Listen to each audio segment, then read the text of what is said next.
tinere art. Munții urcă-n soarele de-ameaț printre cotrii de braț. Spada bunilor străbuni fulgera bric, risipind furtuni. Liber laiul țării ne-a păstrat sub un cer luminat. Noi suntem armata populară, brați de vis, biruind prin veac. Noi suntem oștirea legendară și păzim românescul meleag.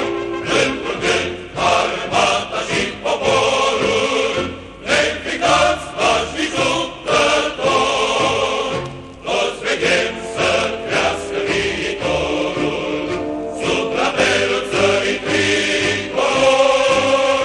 Cu flacăra de melodie, în pietul de-apurul va fi, purtăm acum și veșnicii un steag de bucurii. Mărturii sunt peste timp eroii, jertfa lor de brav luptători. Sunt aici lângă noi și stau de strajă sub măreți tricolor. Croniți scrise în lupte vitejești peste ani, peste vremi.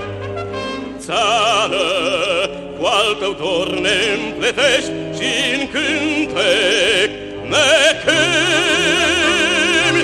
Suntem tineri brațe tari și urmași de vrednici militari.